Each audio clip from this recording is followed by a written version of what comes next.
Goeiemôre Radio Fynbos luisteraars. Ons woord vanoggend is die tema 'n hoopvolle toekoms.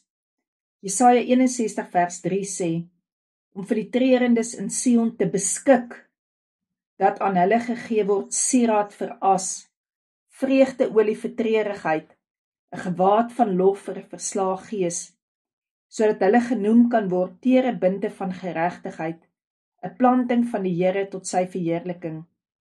Hier is die voorspelling, dat een sou kom, wat hoop sal bring, dat ons as vir sieraad, sy sieraad, kan gaan omruil. Vir 400 jaar was daar 'n stilte voor Jesus se geboorte, met die woorde van Maleagi as 'n belofte, Maleagi 4 vers 2.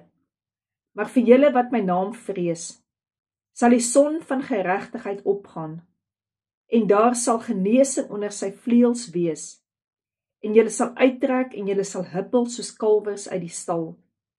But to you, who fear my name, the Son of Righteousness shall arise with healing in his wings. En op die onmoontlikste manier ooit word moontlik gemaak vir Maria, 'n 14-jarige dogter, om onder die Heilige Gees se aanraking 'n lied te sing tot verheerliking van God, terwyl die baba Jesus in haar verwek word, waarvan die saad onverganklik is deur God self, om hierdie seun se vader te wees. In 'n stal, in 'n grot, word hy gebore. Weer maak God seker dat elkeen wie nederig genoeg is, daar sou kon ingaan. God trek niemand voor nie. Hy is nie 'n aannemer van die persoon nie. Anders sou God se seun Jesus in 'n paleis gebore gewees het, want hy was immers 'n koning. Die wyse manne volg ook 'n ster tot by die kindjie Jesus. En voor hom lê hulle goud neer wat bevestig hy is die koning van alle konings. Hulle bring ere aan hom met wierook, sodat ons later hier die middelaar sal aanbid wat vir ons intree by die regterhand van God die Vader, wat God se hart sien. Daar word aan hom gegee mirre, dat hy Christus die gesalfde sou wees, om vir ons as redder aan daardie kruis die bose te oorwin, sodat wanneer ons hom sou kies, hy die enigste weg, waarheid en lewe vir ons sal wees, tot in ons Vader se woning in die hemel eendag. In Lukas 4 neem Jesus sy profetiese woord op en hy sê, vandag is in julle ore vervul wat die profeet Jesaja gesê het. Hy het met genade beweeg, genade genoeg vir elkeen om elke oomblik in die naam van Jesus reg te kan maak met God ons Vader, met mense om ons, tot sy vrede binne in onsself gevind kan word, sodat jy daardie vrede kan bring, om te ruil vanoggend jou as. Dis soos om waar klaar vleis gebraai is, of iets uitgebrand is, jou hande in daardie as te sit,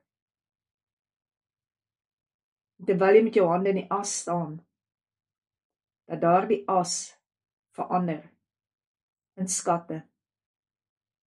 Skatte wat op hierdie aarde so waardevol is, wat daar aan nie 'n prys geheg kan word nie. Jy sê dalk vanoggend, ek is moeg, ek is uitgebrand, ek kan nie meer nie, ek is op my end. Dan sê hy vir jou vanoggend, kom ruil daardie as in jou lewe om, vir my sieraad. Jy sien, jy is eers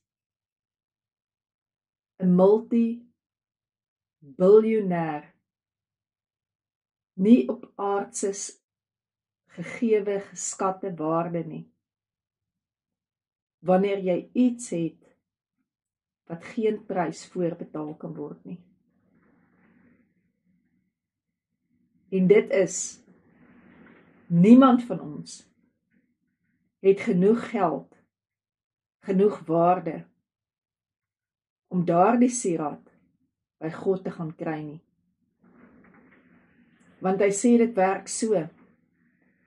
As jy daardie sieraad wil hê, moet jy kom koop sonder geld. Wyn, melk, jy moet dit kom kry. Sodat jy kan omdraai vandag. En kan weet, geen dokter kan jou genees. Geen bankbestuurder kan vir jou die oplossing gee nie. Geen mens op hierdie aarde kan vir jou die antwoord gee nie. As jy dit probeer, sal jy maar sien is soos as in jou hande. Maar wanneer jy opgaan, op na hom toe, waar jy saam met hom in hemelse plekke kan sit, en jy so langs Jesus kan vasnesel en vir hom sê, Jesus, dankie vir die bloed, en jy so kan kyk na sy wonde in sy hande, die wond in sy sy, dan sal jy weet, net een kan vir jou die antwoord gee. As jy vanoggend so moedeloos is met jou siekte, jy drink daardie pille vanoggend, kan jy weet, niemand kan jou geneesheer genoem word, behalwe hy, Yahweh, Rafa, die een wie genees, Jesus Christus. Amen.